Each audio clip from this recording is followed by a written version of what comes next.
Iglesia de Cristo Llamados a Conquistar, de Ministerios Ebenecer, Oregon, te invita a visitarnos en el 14986 Northwest Corner Road, Portland, Oregon, 97229, para que juntos seamos prosperados por la palabra de Dios en el año 2013. Nuestros horarios de servicio son: los viernes a las 7:15 p.m., el domingo en servicio bilingüe a las 2:30 p.m. Nuestro principal objetivo es exaltar el nombre de nuestro Señor Jesucristo en cada reunión y fortalecernos en la Escritura con enseñanzas bíblicas enfocadas a varones, mujeres, matrimonios, jóvenes y familia en general. Los pastores Mario y Luz Rivera te esperan para orar por tus necesidades y bendecir tu vida en el nombre de Jesús. Contáctanos al teléfono 503-270-8726. Visítanos por internet en la dirección electrónica www.llamadosaconquistar.org. Te esperamos. Yo nunca me había puesto a pensar que el tema de la prosperidad tenía ángulos que era necesario que nosotros los comprendamos para poder alcanzar eso, ¿verdad? Que tiene que ver con un cambio en muchas áreas de nuestra vida y que por eso es una prosperidad. Yo sé que la prosperidad, la mayor parte de las personas solo lo entienden como tener el momento de recibir muchas cosas que cambian, ¿verdad? Su nivel social, económico, etcétera. Y la mayor parte de los hermanos que han escuchado, que en otras áreas, pues no acá, el tema de la prosperidad solo les han enseñado de qué es la prosperidad y que les va a llegar, etcétera. Pero fíjese usted de que cuando nosotros nos detenemos a estudiar la palabra, nos damos cuenta que va a haber sin lugar a duda cosas que se van a tratar de manifestar de parte de un reino opuesto, a manera que nosotros no recibamos esa prosperidad que Dios nos ha proclamado. Entonces, si nosotros queremos saber qué es la prosperidad, debemos de saber también cómo alcanzarla y qué cosas se van a manifestar en orden de que no sea posible eso para nosotros. Entonces, la prosperidad debe de llevarnos a aprender a cómo enfrentar situaciones que repito, que tratan de impedirnos eso.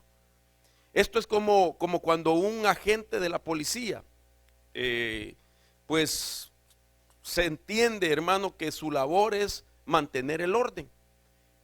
Y solamente el hecho de pensar lo que se trata solo de mantener el orden, note usted esto que voy a decir, sería como decir, bueno, mi trabajo es vigilar que todo esté ordenado, que todo esté en su lugar, que todo gire en orden, etcétera.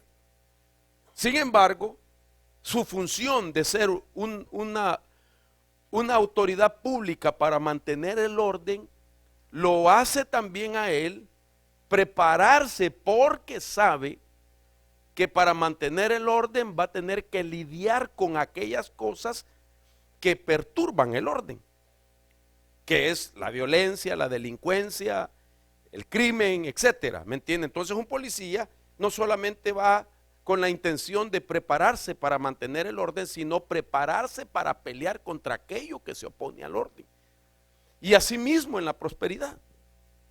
Hay cosas, hermano, que me llaman la atención, que queremos platicar o iniciar platicándolas este día, porque yo veo, por ejemplo, cuando yo estudio la palabra de Dios, yo encuentro figuras en hombres y pueblos que tuvieron que pelear para poder llegar a alcanzar aquellas cosas que Dios les había prometido. Y muchos de ellos nos dan una enseñanza a nosotros de los problemas con los que nosotros también, hermano, pues vamos a tener que experimentarlo. Jamás en mi vida me había puesto a pensar que la parte psicológica de una persona puede afectarlo para no alcanzar la prosperidad. No me había puesto a pensar, y hoy lo estoy haciendo, pues hoy que nos toca estudiar acerca de la prosperidad este año, no me había puesto a pensar que la manera de pensar, valga la redundancia, de una persona puede ser lo que le impida alcanzar la prosperidad. Y si a esto le sumo la intervención de entidades espirituales también que se oponen a que nosotros alcancemos la prosperidad, entonces necesitamos, sin lugar a duda, aprender cómo es que se encaran las situaciones y cómo yo puedo vencer aquello que se opone a lo que Dios me ha prometido. Entonces platicaba yo con mi esposa también y le decía, el ministerio que el Señor, por su misericordia, nos ha dado, nos ha llamado a desarrollarlo, bien podría ser un ministerio de carácter teológico solamente, y que yo me dedicara solamente a enseñar teología, historia bíblica, historia de Jesús, que es maravilloso, el desarrollo de la iglesia, etcétera. Sin embargo, eso, aunque sí sirve, realmente no llega a saciar la necesidad que tiene la mayor parte de las personas, y que son conflictos, hermano, en su propia alma. Es decir, que la gente necesita que se le enseñe cómo lidiar, batallar con sus problemas y cómo salir de ellos también. Entonces el mensaje realmente va directo, hermano, a nuestra realidad, a la problemática. Y la Biblia nos deja ver como ejemplo estos pueblos a los que Dios, hermano, les promete tantas cosas y fueron alcanzando aquella prosperidad en la medida de que ellos iban batallando y enfrentando realidades que existían como oponentes para esas bendiciones de Dios. Entonces nosotros estamos aquí con esa necesidad también. Necesitamos saber quiénes son los enemigos y qué es lo que hacen para tratar de impedirnos la bendición que Dios nos ha dado.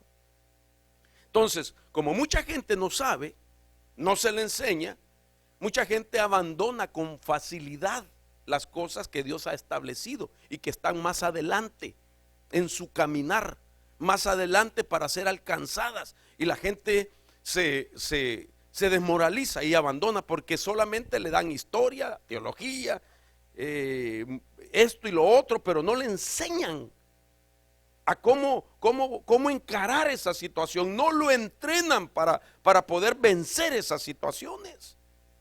Y eso lo necesitamos, hermano amado. Yo veo el pueblo que quiero ponerle como ejemplo, Israel, por ejemplo. Un tiempo que la Biblia narra, que está comprendida dentro de los días de los jueces, es donde más veces se deja ver, la escritura nos deja ver cómo Israel estuvo constantemente apostatando, cometía apostasías.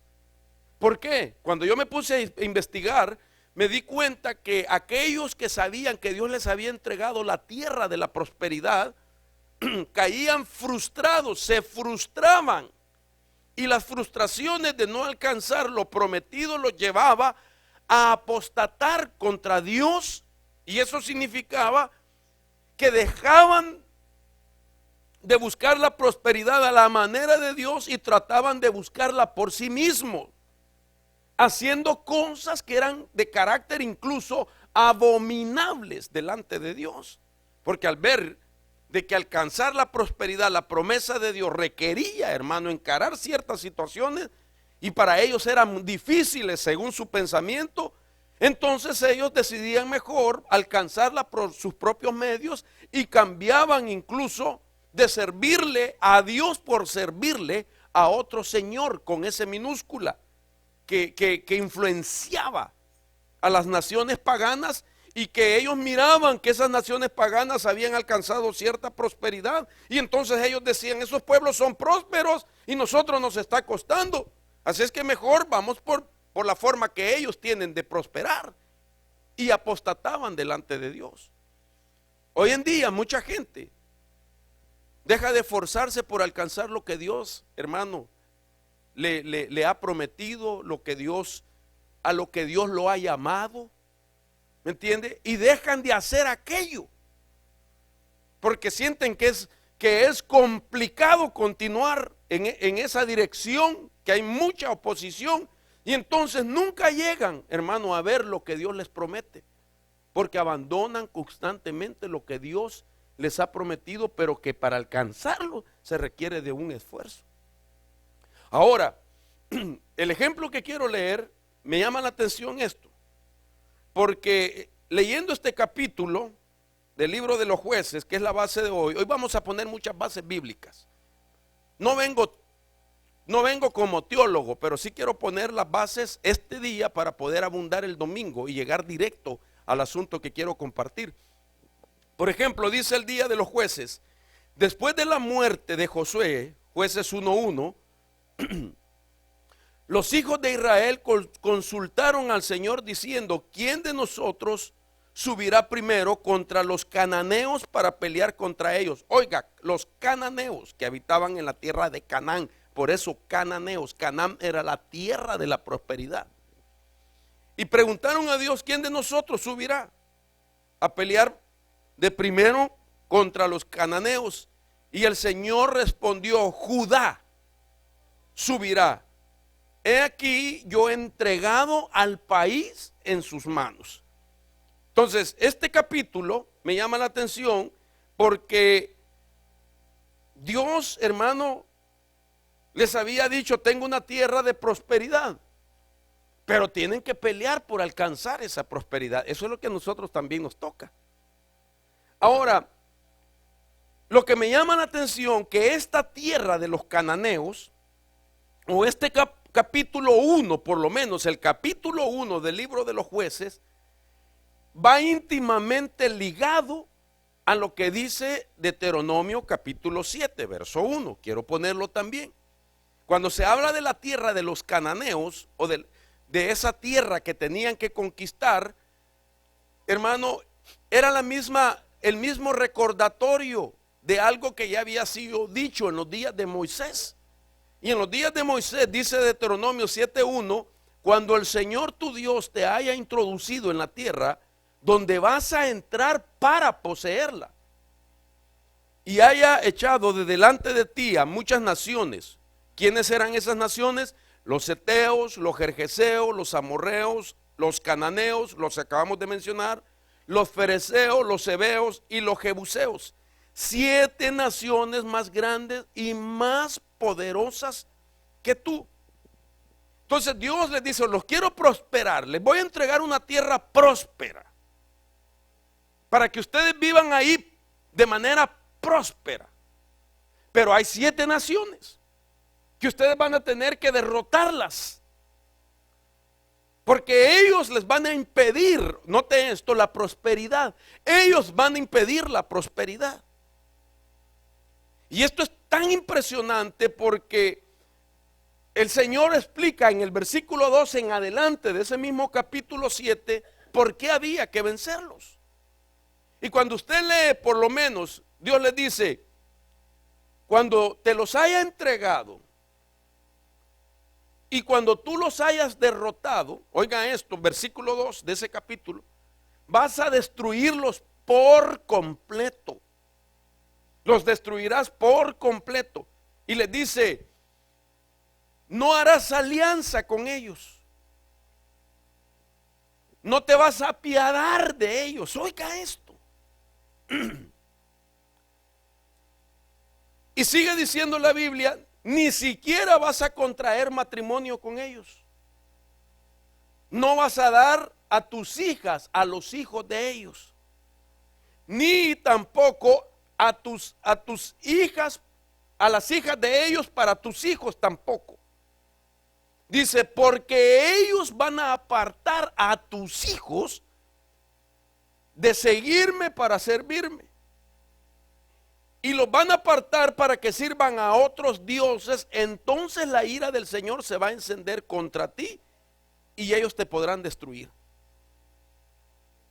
Y entonces dice el versículo 5 de ese capítulo 7, ¿qué es lo que tienen que hacer? Y les dice, ustedes tienen que destruir los altares que tienen que destruir los pilares sagrados que ellos tienen que cortar las imágenes de acera, tienen que quemar a fuego las imágenes talladas. Oiga todo eso en ese capítulo.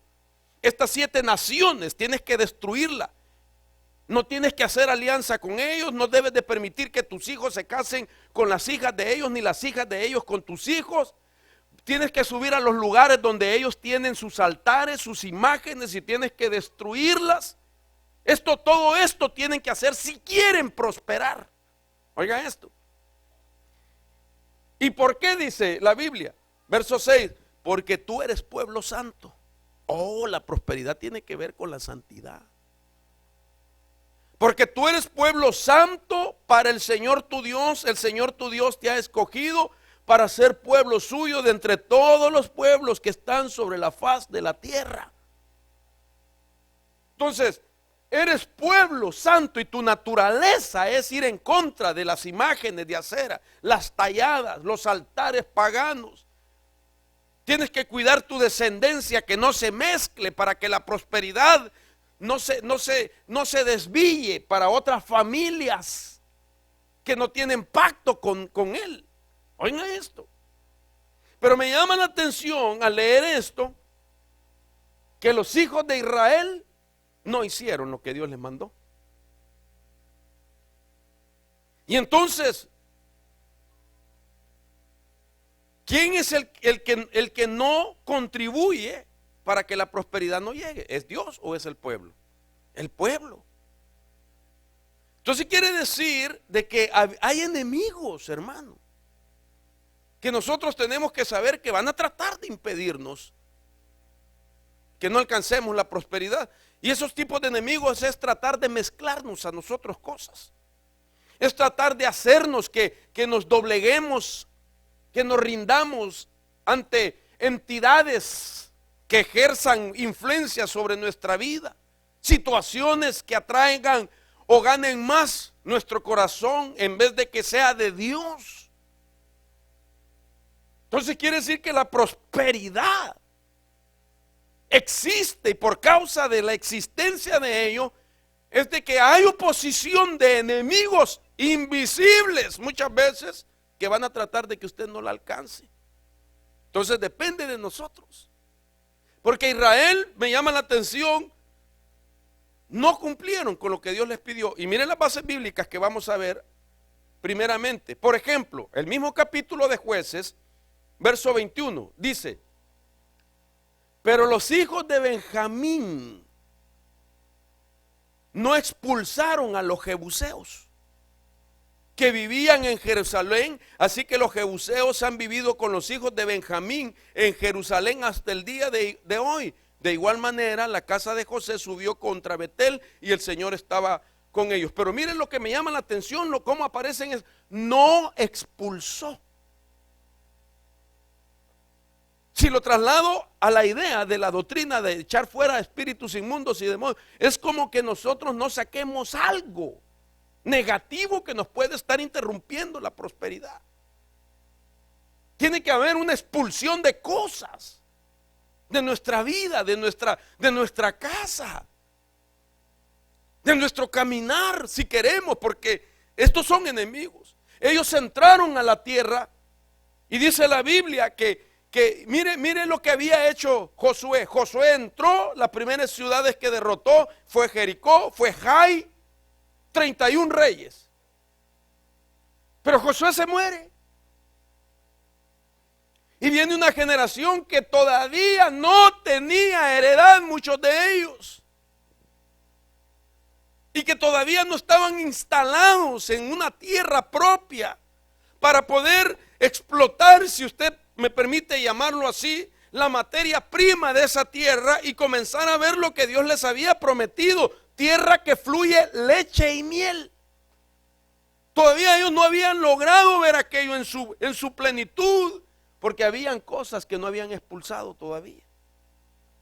Y cuando seguimos leyendo solo en ese capítulo, del versículo 21 al 36, Benjamín, mano derecha, no expulsó a los jebuseos. Verso 27 dice: pero Manasés no tomó posesión de Bet-Seam y sus aldeas. Manasés, el que significa el olvido. Como quien dice, no expulsó cosas que estaba supuesto a olvidarlas de su mente. Era cautivo de sus propios pensamientos. Por eso yo le decía al principio que muchas veces la esfera psicológica de la persona le puede impedir la prosperidad. ¿Cuál es la esfera psicológica? La esfera almática, la forma de pensar, las actitudes, las emociones, los sentimientos o resentimientos de la persona. Manasés no tomó posesión. Verso 29. Tampoco Efraín expulsó a los cananeos. Efraín doblemente fructíferos. Y la palabra cananeo es una de sus significados, significa materialistas. No expulsó el espíritu materialista, el doblemente fructífero. El que tenía que ser doblemente fructífero. Su mentalidad de prosperidad era material solamente. No tenía anhelos de prosperar espiritualmente. Déjeme pensarlo así. No tenía anhelos de prosperar como padre, como esposo. Hablando en sentido femenino, la mujer de la tribu de Efraín no tenía anhelos de prosperar como madre, como esposa, como hija de Dios, como servidora. Porque su mentalidad es materialista. Como alguien que quiera ser pastor, no para servir a Dios, sino porque piensa que a los pastores les va bien, dice la gente. Yo quiero ser pastor, dicen algunos, para no trabajar, para no trabajar.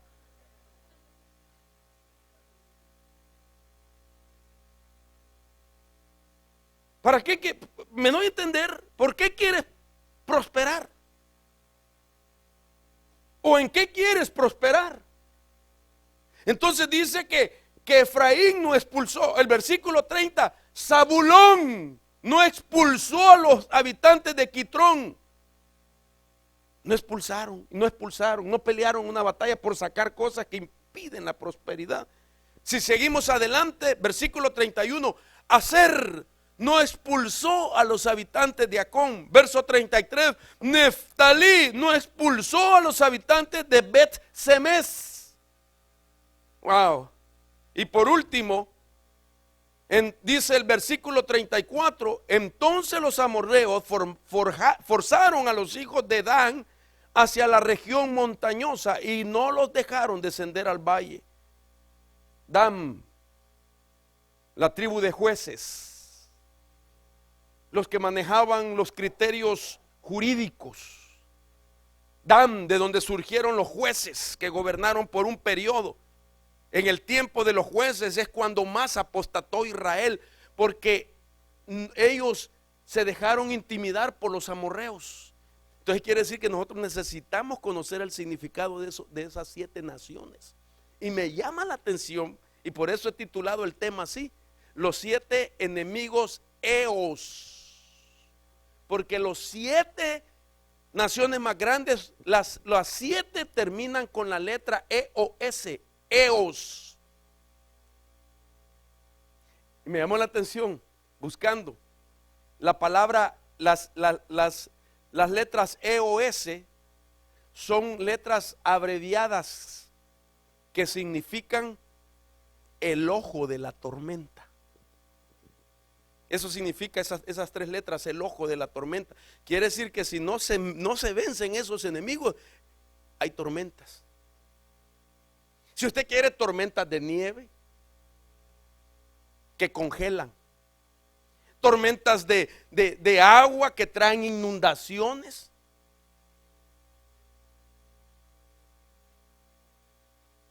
¿cuántos quieren prosperar? Entonces usted sabe que van a haber enemigos que le quieren impedir que usted sea próspero. Y usted se va a dejar. Hermanos, usted está en una iglesia donde no le enseñamos a que se dé por vencido, sino que lo animamos, lo exhortamos, le predicamos la palabra, le decimos que Dios está con usted, pero que hay que pelear la palabra y que no se dé por vencido, porque Dios no miente. Si Él ha dicho que nos va a prosperar, así lo hará Dios, pero tú y yo tenemos que demostrarle a Dios también en la fe de que vamos a avanzar y vamos a creer y vamos a conquistar en el nombre poderoso de Jesús. Oigan esto, a mí me llama la atención todo esto. Entonces, lo que encuentro en la escritura yo, algo que me llama la atención, y es de que cuando Dios mira la actitud de estas tribus que no expulsaron, entonces viene Dios y les da, hermano, una revelación de lo que estas naciones van a hacer con ellos. Y me llamó la atención que lo que Dios les dice: ahora ellos serán espina en vuestro costado. O sea que Dios les estaba diciendo: ustedes tienen que vencerlos. Porque si ustedes no los vencen, además de que van a apartar a sus hijos para servir a otros dioses, Dios les dice: van a ser espinas en el costado de ustedes. Y eso me llamó la atención. Yo dije: ¿y eso qué es?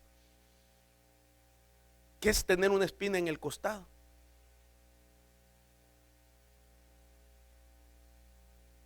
Pregúntele al que tiene la par, hermano, ¿qué es tener una espina en el costado?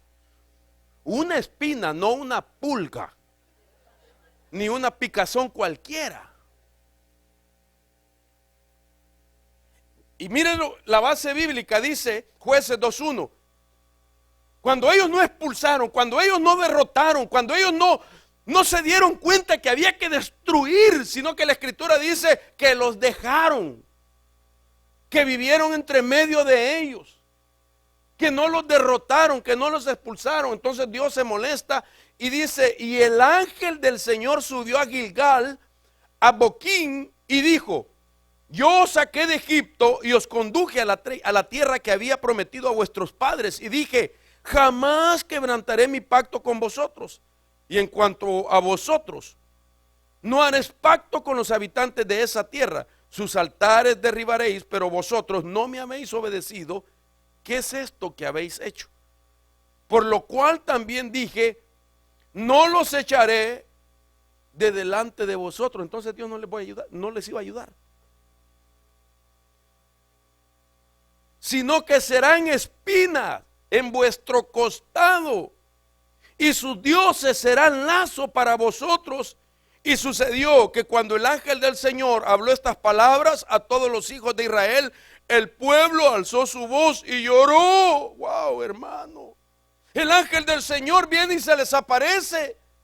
¿Cuánto tiempo les daría para que ellos expulsaran a esas naciones, pelearan, los derrotaran, y no los dejaron habitar?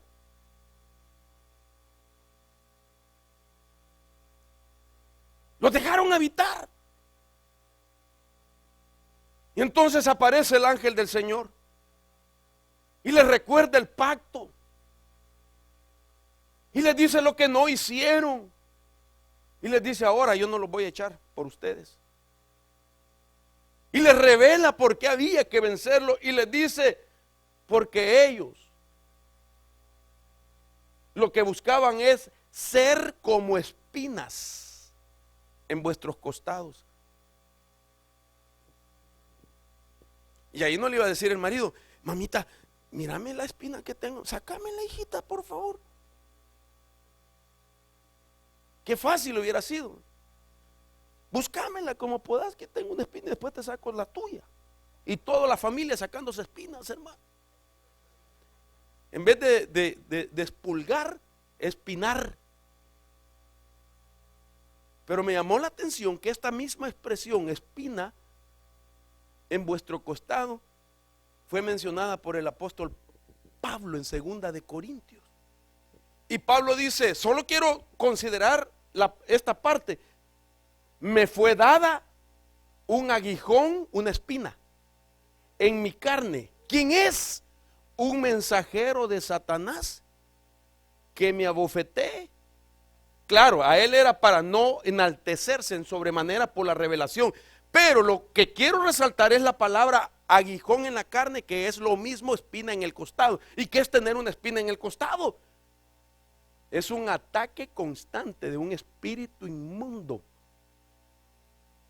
que está ahí para estorbar la prosperidad, para robar la felicidad, para robar la unidad, para robar la sanidad, para robar la paz. Y una persona, un hogar que no haya paz no está en prosperidad. Un hogar que no tenga felicidad no está en prosperidad. Un hogar que no tenga unidad, no me diga usted que eso es prosperidad.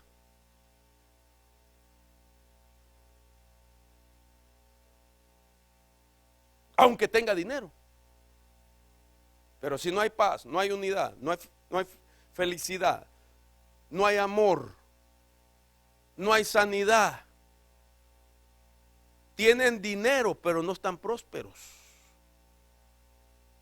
Tienen un aguijón en la carne. Entonces hay que expulsarlo. Hay que sacarlo. Entonces, me llamó la atención esto. Porque esta es una guerra espiritual en pos de la prosperidad. Mire, hermano, no hay manera que yo me salga del rema de que hay que pelear una batalla espiritual. Vino el año de la conquista, enseñamos guerra espiritual. Vino el año de la libertad, enseñamos guerra espiritual. Vino el año de la prosperidad, seguimos enseñando guerra espiritual. Y Dios nos dio un año completo para expulsar antes de entrar a la prosperidad. Y yo cuando venía hoy de la reunión, venía platicando con mi hija. Y yo le decía, Natalie, esto que nos está pasando, esto que está pasando, que nos tenemos que salir de aquí para ir al templo grande, es producto de la prosperidad que Dios nos está haciendo. Que disfrutemos. Dele palmas al Señor. Esto es prosperidad. Y se peleó una batalla. Y se seguirá peleando. Porque así es, hermano. Para que te cueste lo que alcances. Las cosas que no cuestan no se valoran. Y cuando a uno le ha costado algo, wow.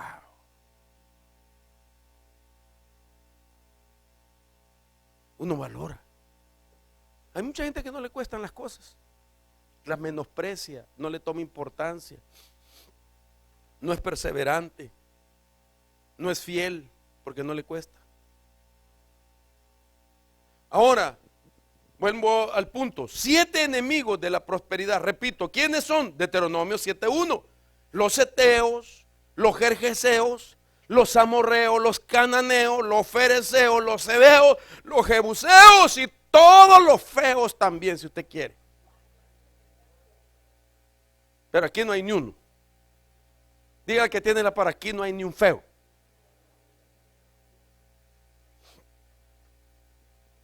Sin ofender al presente, dígale, sí.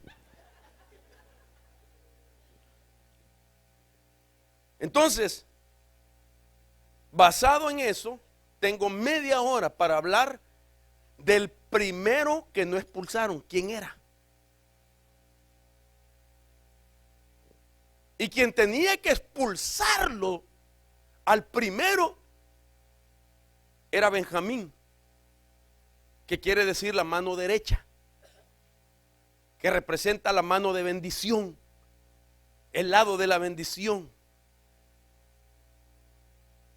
A mí me llamó la atención eso cuando yo vi cómo se asocia el nombre de una tribu, su significado, con el nombre de uno de los enemigos y su significado. Y aquí se va a ver quiénes son mano derecha de Dios. Porque cuando hablamos de los que tenían que expulsar, Ya no veamos a partir de ahorita que era Israel, los hijos de Israel, sino que esos son figuras de nosotros. ¿Usted es una persona bendita? Disculpe. Benjamín significa el lado de la bendición. Hermano, Dios te ha bendecido. Jamás tú hubieras salido del lado de las tinieblas si no es a través de una bendición para tu vida. Ahora estás en el lado de la luz. Te sacaron del lado izquierdo, del lado de la maldición, del lado de la tiniebla, y te pusieron al lado derecho, al lado de la bendición, al lado de la mano de Dios, al lado de la luz, de tal manera que eres un benjamita. Y usted, hermana, una benjamina. Entonces, como ya te bendijeron, tú eres mano derecha de Dios. ¿Cuántos son mano derecha de Dios? Entonces tú tienes que hacer lo que hace la mano derecha de Dios. Y el problema está que si no lo haces expulsando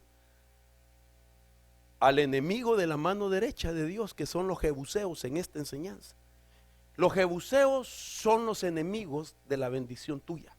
Los jebuseos son tus primeros enemigos de tu prosperidad. Los jebuseos son los enemigos del lado derecho de Dios. Entonces tengo que explicar quiénes son los jebuseos. Y esta palabra viene de una raíz que es jebús. Jebús. Y esa palabra significa, de tal manera que los jebuseos significan lugar trillado o lugar para pisotear. Mire quién son los jebuseos. Lugar para, se llama lugar trillado o lugar para pisotear. Esto, ¿ve? ¿Sobre quién? Sobre los que les han prometido la prosperidad. Esto quieren hacerme. Pisotearnos, trillarnos. Entonces, este es un espíritu, hermano, bien interesante, que tenemos que comprender cómo opera. Y en la realidad nosotros nos damos cuenta que el diablo, cuando quiere pisotear a una persona, a un hombre o a una mujer,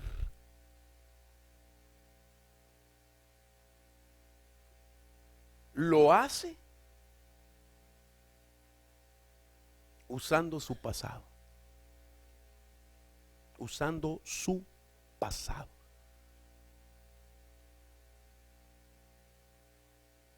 El diablo, cuando quiere trillar a alguien, pisotear a alguien, no crea que le va a sacar lo bueno de la persona. Trillar, pisotear. ¿Me puede decir usted un sinónimo de trillar? ¿Qué es trillar para hermanos que trabajaron en el campo? ¿Ah? ¿Perdón? Trillar.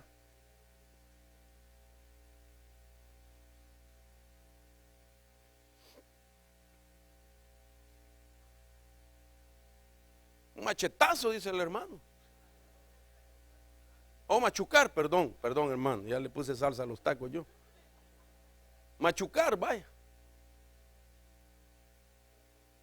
Y para pisotear a alguien, repito, Satanás siempre utiliza el pasado de la persona.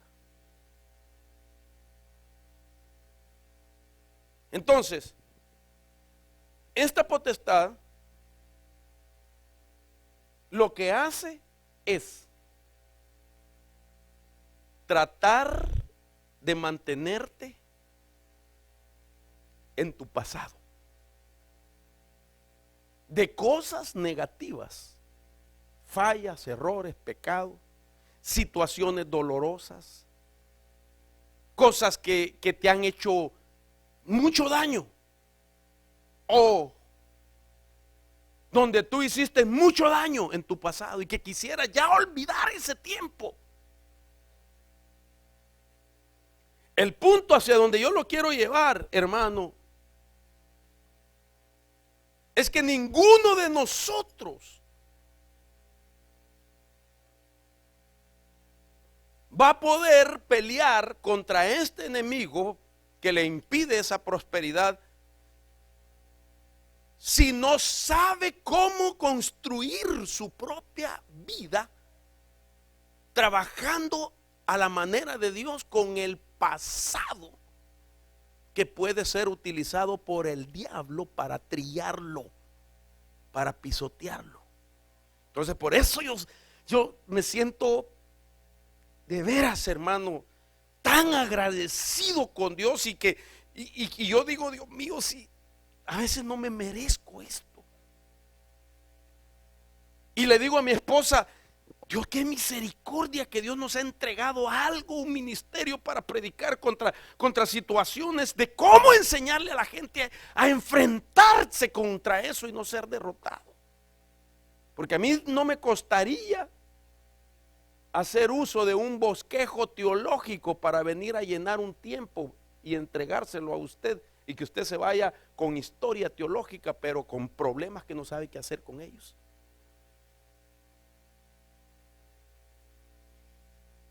Y así hay mucha gente, hermanos. Si usted supiera que cuando publicamos esto, ¿verdad, hermano Giovanni?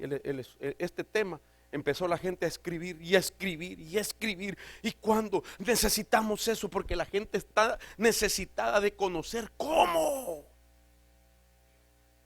alcanzar lo que Dios les ha prometido. Y saber de que existen cosas que tratan de impedir que el Hijo de Dios alcance eso, porque la táctica de Satanás es que se frustren al ver que aquello no lo pueden obtener y entonces buscan sus propios caminos para obtenerlo por sí mismos, sin darse cuenta que apostatan muchas veces porque hacen cosas que Dios no las acepta. Pero la gente quiere alcanzar otro nivel de vida, pero no a la manera de Dios, y abandona la manera de Dios porque no le enseñan cómo encararlos. Y yo por eso le digo, me siento agradecido con Dios, porque digo, a mí me ha tocado esto, enseñar esto, porque quiero que usted sea bendecido, hermano. Mire, antes que termine el año, Dios va a dar testimonio entre medio de nosotros, porque muchos de ustedes, si son sensibles a lo que Dios está hablando, van a alcanzar esa prosperidad. La van a alcanzar en el nombre poderoso de Jesús. Ahora, ninguno de nosotros está libre de esto, de que haya un enemigo que va a querer trabajar con nuestro pasado. ¿Por qué? Porque todos nosotros, todos los que estamos aquí, estamos involucrados en 3 tiempos. Todos estos 3 tiempos son el pasado, el presente y un futuro. Pero como los jebuseos son el que pisotea, el que trilla, y repito, y nadie es pisoteado exaltándole sus virtudes. Ese no es pisotearlo. Voy a destruirle la vida a fulano de tal, voy a destruirlo a este. Vieran que es un gran hombre de Dios. Voy a destruirle la vida a esta hermana. Vieran, es una sierva que cuando ella levanta sus manos, ángeles vienen a ministrarla. El diablo no pisotea exaltando, el diablo pisotea usando el pasado.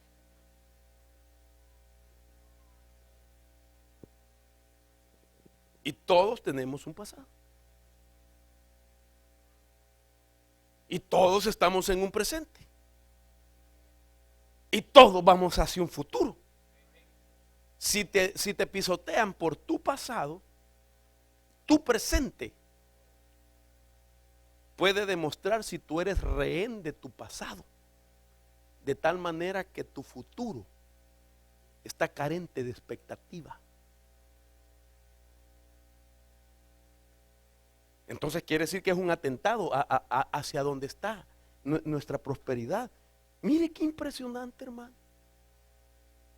Que para alcanzar aquello van a trabajar mi pasado. Entonces déjeme darle algunos conceptos del tiempo. Por ejemplo, repito, todos tenemos que ver con esto: el pasado, el presente y el futuro. ¿Qué es el pasado? Por decirlo algo, pueden ser todas las experiencias positivas y negativas que hemos vivido. Son todas nuestras experiencias. El pasado es el tiempo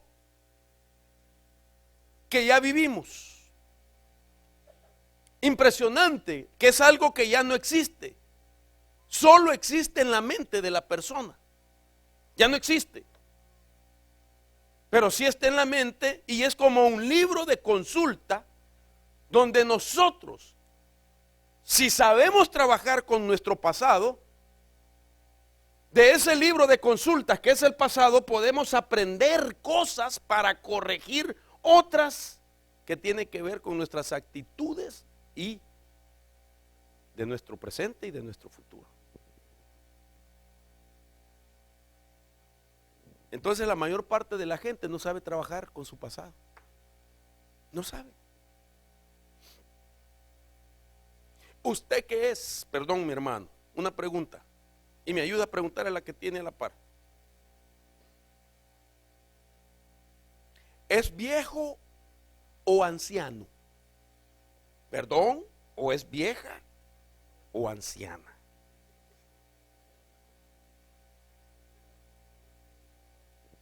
¿Qué es? El viejo es uno que ha vivido muchos años y no aprendió nada de la vida.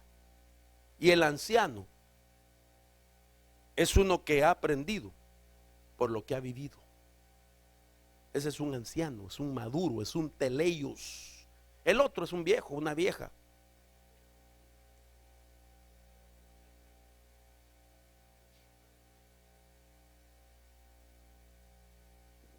Entonces, este tiempo pasado, si nosotros lo usamos adecuadamente, si nosotros aprendemos a trabajar con este pasado, hermano, podemos usar las experiencias que hemos, valga la redundancia, vivido para nuestro propio beneficio. Eso significaría no tropezar con la misma piedra. Pero ¿cuánta gente sabe que ahí está la gran piedrota, dicen en mi tierra, hermano?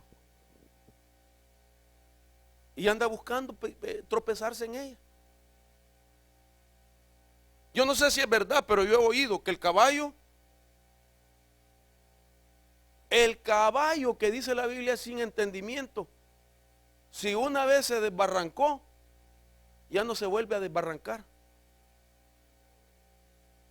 El caballo y los caballeros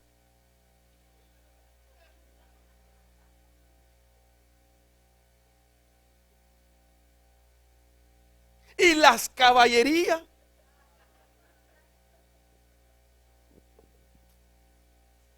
Entonces, realmente necesitamos aprender cómo trabajar con nuestro pasado. El presente es el tiempo existente con el que estamos contando. Y es nuestra responsabilidad el saber cómo lo usamos.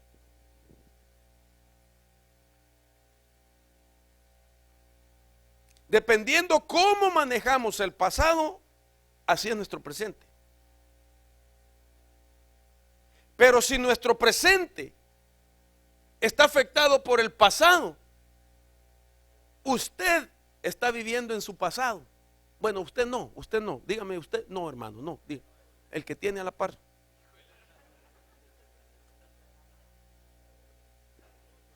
Si alguien no sabe trabajar su pasado, el presente que tiene es su pasado. Nadie puede tener un presente, hermano, de disfrute si su pasado lo persigue y lo está pisoteando los jebuseos. Entonces, ¿qué tengo que hacer? Destruir a los jebuseos. ¿Y cómo se destruyen los jebuseos? Aprendiendo a trabajar con mi pasado.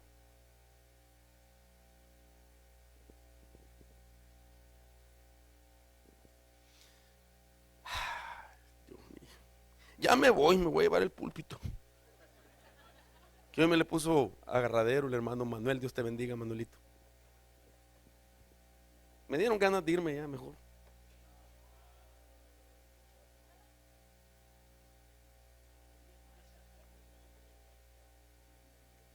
Entonces,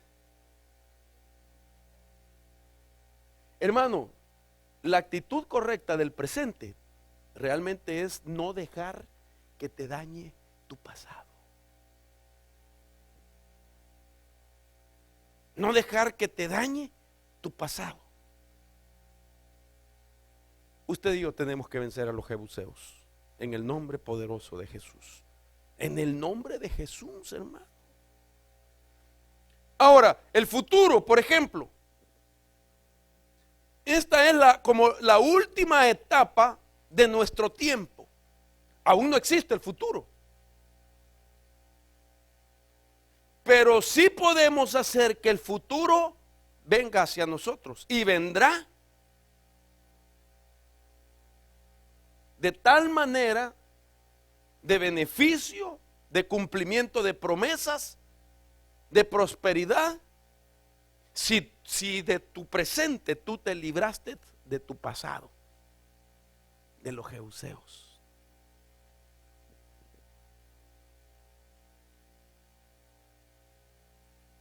Este día usted se gradúa, este año se gradúa usted de cómo trabajar con su pasado. Y Dios les va a dar su Edén, como Adán cuando le dieron su Edén y Eva con su Edén que no tenía pasado. Solo presente y futuro de bendición. Ahora mire lo que buscan los jebuseos. Por ejemplo, presiona para que sientas lo siguiente. El que está afectado de su pasado, estas son lo más ¿cómo decirlo? Lo normal, que es anormal, por supuesto, de uno que está siendo afectado por su pasado, es que vive así: yo no puedo superar mi pasado,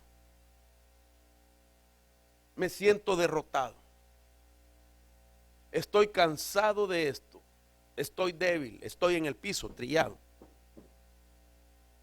siento como una nube pesada sobre mí, de esto no saldré nunca. ¿Cómo no va a salir si no está haciendo el intento para salir?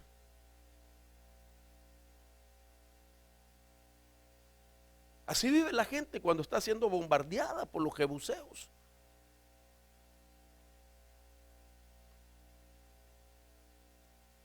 Entonces,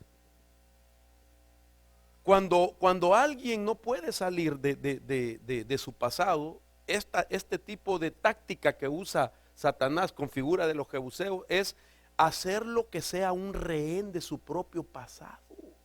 Rehén de su pasado, hermano.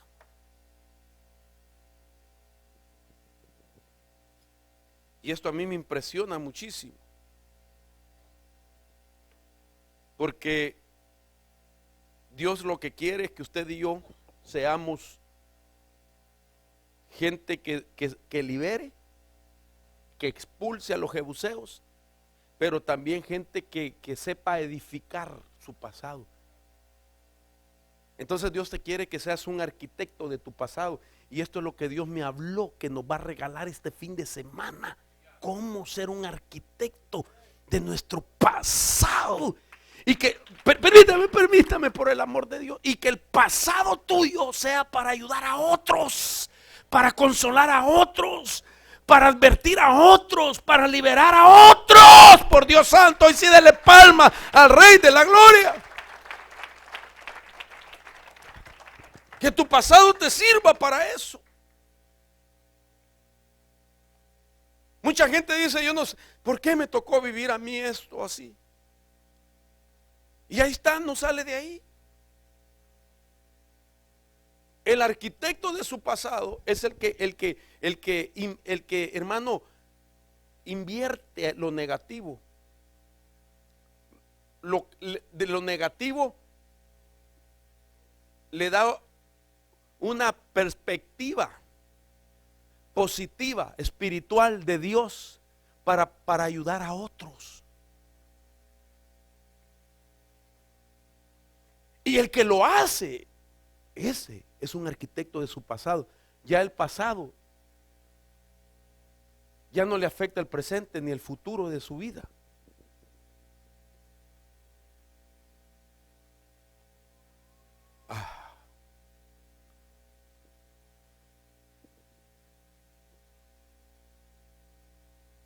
Déjeme decirle, ¿es verdad o no es verdad lo que estoy enseñando? Necesitamos aprender, hermano, a cómo trabajar con esto. Y sabe que cuando yo estudiaba esto, el Señor me dio 2 textos bíblicos que para mí fueron significativos en un momento de mi vida, que incluso lo usamos nosotros para el inicio de la primera vez que yo tuve un programa radial hace más de 20 años atrás. Y todavía me acuerdo de ese rema. Y ese rema más o menos dice en mi versión: y los tuyos reedificarán las ruinas caídas, los cimientos de generación en generación, y te llamarán el restaurador de los muros, el que hace seguro los caminos. Yo lo puse de introducción a un programa de radio. Y cuando yo buscaba un locutor para que me lo grabara, me dijo, grábelo usted. Y entonces yo me acuerdo que solo ese día le oré al Señor, me cayó una unción y empezó la programación de la radio. Y los tuyos edificarán las ruinas antiguas, los cimientos de generación en generación, y te llamarán el restaurador de los muros, el que hace seguro los caminos. Ahora con ustedes el programa Restaurando los Cimientos Caídos. Y tenía años y me encuentro en estas versiones maravillosas. La versión Martín Nieto dice: reedificarás las viejas ruinas, construirás sobre cimientos de pasadas edades, y serás llamado tapiador de brechas, restaurador de moradas en ruinas.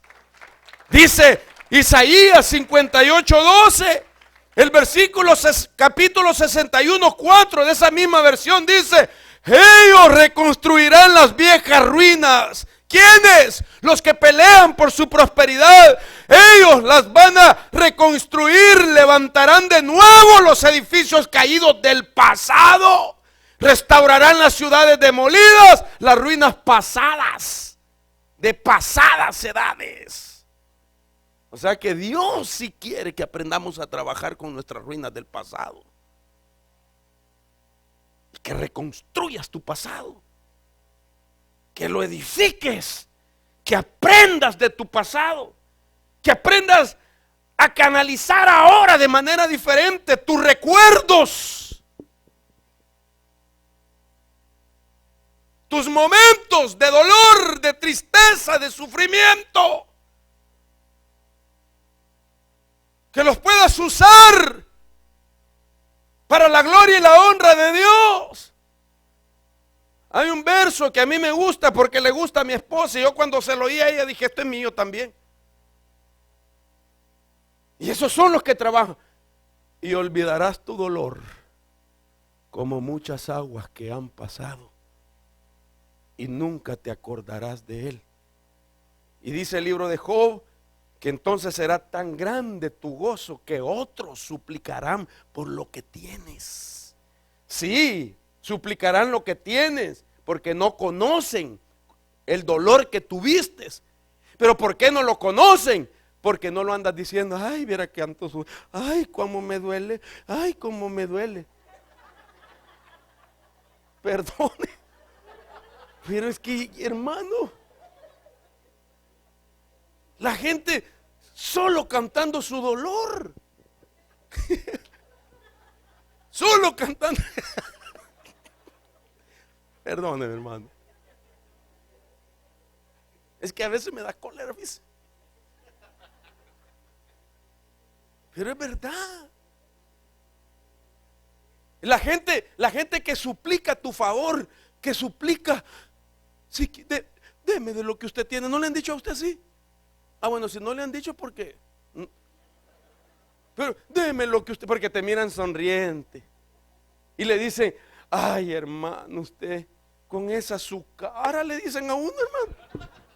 Pero porque lo miran de gozo, de alegría, de paz. Se está cayendo el mundo y la gente ahí, gloria a Dios. No es que sea pasivo, sino que saben quién está confiando. Pero entonces suplican tu gozo, suplican tu favor, pero ellos no saben el dolor, el sufrimiento. ¿Pero por qué? Porque lo aprendió a trabajar y ya no se lo ven. Y si no te lo ven alguien y te suplica tu favor, es porque ya no estás en el piso, valga la redundancia, pisoteado ni trillado, porque te levantaste del polvo, porque venciste a los jebuseos, porque entendiste que si no te levantabas nunca ibas a ir en pos de tu prosperidad. Entonces la gente suplica tu favor, porque no conocen tu pasado de dolor y de sufrimiento. Y no te lo conocen porque, repito, no lo anda cantando, sino que cuando se dé el momento, entonces tú lo recuerdas. Pero para ayudar a otros, mire, quiero comentarle algo. Yo conozco a una persona muy cercana, la conozco tanto que le puedo hablar de ella. Si usted supiera lo que sufrió, todos los momentos difíciles, si usted supiera en lo que se involucró, si usted supiera todo lo que tuvo que pagar por su dolor, su desobediencia, etcétera. Pero se levantó. Si usted supiera que ahora Dios lo usa en esto, lo usa en aquello. Si usted supiera que ahora adora al Señor, alaba al Señor, bendice al Señor. Y la gente comienza, hermano, a generar esperanza. Y se atreven a preguntarle quién es ella persona. Y le dice, soy yo del que está oyendo usted. Eso era yo, pero logré vencer mi pasado. Me convertí en un arquitecto de mi pasado. Y he vencido mi jebuseo. Eso es lo que Dios quiere para nosotros, hermano.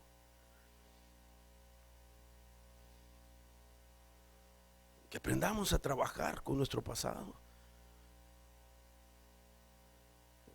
para que puedas disfrutar tu presente y puedas tener una expectativa de un futuro de esperanza que Dios ha establecido.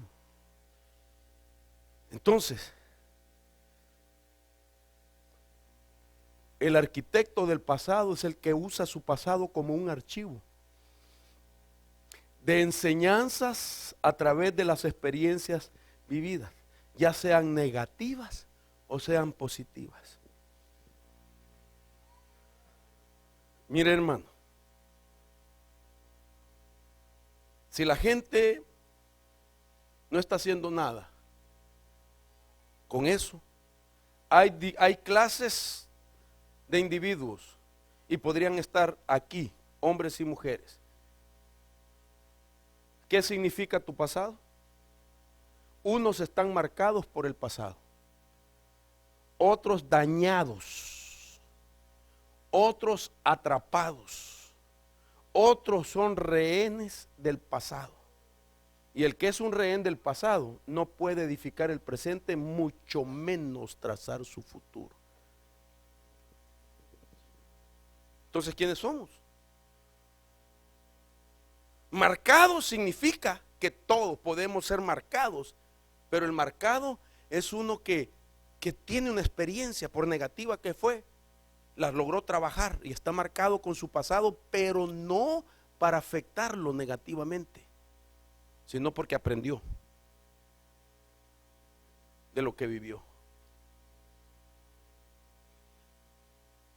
Otra vez ya no le pasa. Aunque lloró, se revolcó, sufrió, aprendió. Lamentablemente, ese fue el tipo de escuela para madurarlo y para graduarlo como arquitecto de su pasado. Este es el verso del que le hablaba. Porque olvidarás tu aflicción, como aguas que han pasado, la recordarás. Tu vida será más radiante que el mediodía, y hasta la oscuridad será como la mañana. Wow. Entonces confiarás porque hay esperanza. Mirarás alrededor y te acostarás seguro. Descansarás y nadie te atemorizará, y muchos procurarán tu favor. Este es uno que se graduó de su pasado. Vas a olvidar tu aflicción, como aguas que han pasado, la recordarás. Como cuando usted fue alguna vez al río. ¿Cuántos han ido al río? ¿Cuántos han visto el correr de esas aguas con ímpetu, hermano, chocando con piedras y tan lindo es que ver el río, hermano? ¡Wow! Oírlo, así dice que vas a recordar con un buen recuerdo. Ya cuando mira el agua, ni siquiera el dolor está viendo. ¡Wow! ¡Cuánta agua! ¡Qué lindo! No para. ¿Desde dónde vendrá? ¿Y hasta dónde irá ese río? No duerme el río. Uno se pregunta muchas cosas. No duerme el agua. Toda la existencia ha corrido ese río. ¿Cómo quisiera ser como ese río? Que nada lo para.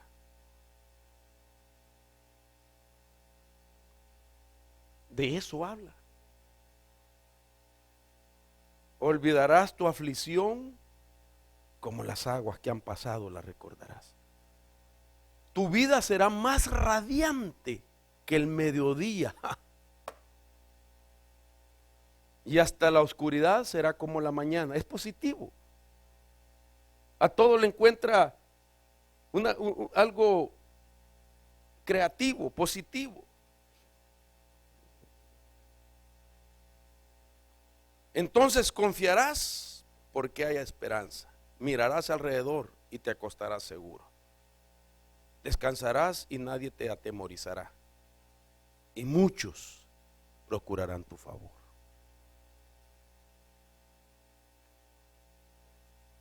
Y hasta la oscuridad será como la mañana. Mire, cuando la gente a todo le haya defecto, está esclava de su pasado.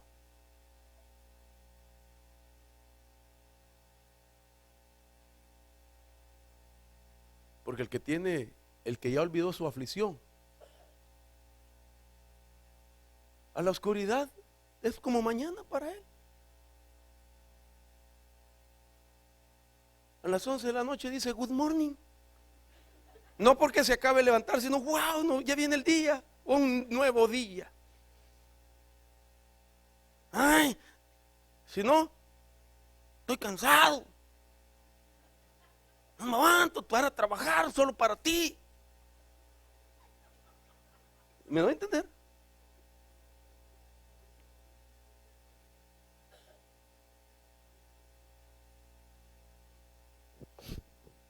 Este sabe trabajar su pasado. Entonces usted quiere prosperidad, va a tener que aprender a trabajar. Y entonces terminé mi introducción. Y aquí viene los síntomas de los que son rehenes de su pasado. Tan.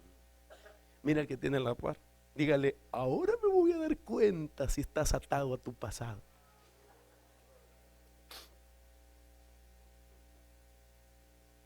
Pero ya se me fue el tiempo. Dios habló a mi corazón y Dios me dijo que le dijera de que hay esperanza para usted. Porque hay una palabra profética dicha por Jeremías.